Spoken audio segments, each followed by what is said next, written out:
ka korgi giwinjo ni ok morgi to nego bed ni kata kendo giromo mar mondo mi IEBC omed lero negi. Lawyer mar IEBC Paul Mwangi en ngama brilliant. Mar Azimio. Yes. Paul Mwangi en ngama brilliant. No argue kode case mar BBI opposing counsels. But kai adwa gwenyora kode kachiel kod okil Ayieko.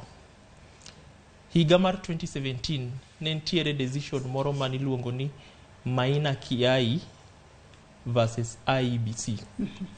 Maina Kiai case nowacho ni results mabedo declared in the polling station gine primary results. So in other words, ka poni ntiere pogruok kod results mobedo declared in the polling station kod moko mobedo transmitted to the constituency tallying center makoro form 34B onego bede nieri. Ngato nyiyo ni results make form 34A mobedo declared a polling station emitiyo godo. Koro kinyiyo import mar decision noero. Decision noero in a way implies near form 34B nieri is not necessary. Is not necessary. Why? Results kosebedo declared and kose lor time mar yiero. Lutombolo. Yes. Onego bed ni results go eko bedo declared within 7 hours. Mano kose kweni ma oyang ni nitiere ombulu temo kwani kendo makare. Kose ka podi. Yieri ya sa 11 okinyi. Ilore sa 11 odhiambo. Depending on nekech nitie gima nyalo timore. Koro ntiere ga extensions in some polling stations kaka nineno 2017. Koro at the time ma polling oserumo nieri ma koro olor yiero ni results nyaka be declared within 7 hours.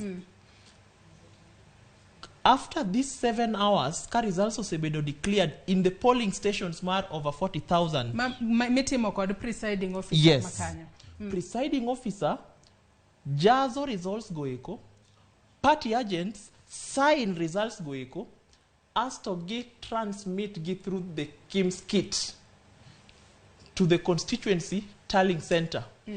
Ma koro results goeko dibede form 34B a constituency tallying center kanyo endo.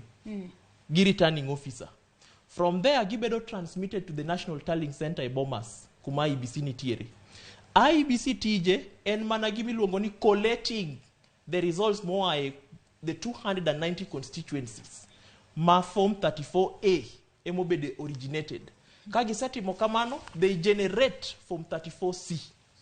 Koro yuak mar Paul Mwangi gieki anyaka ogias gi precipitate perhaps gimagi nyalo luongo ni an electoral dispute koponi gi lose election. Matiende ni koro kakilero yo makare no kuma form 34A wuoke mano ma wuoke kuonde lutombolo. Matiende ni kuonde form 34B makoro gi yuake ni onge kumora mora monego bed ni donje kanyo. Onego bed no donje constituency tallying center, but it is a product mar form 34A.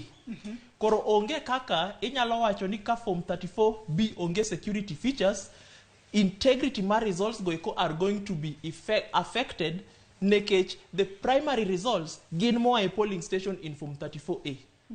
Mage mayango kwan kata kwan mag duoko mabendo yud kono. Unless ni chik mar Maina Kiai decision olok gi Supreme Court bo ok nyal resani nekech tusaw mar appeal decision ero norumo chon 5 years ago.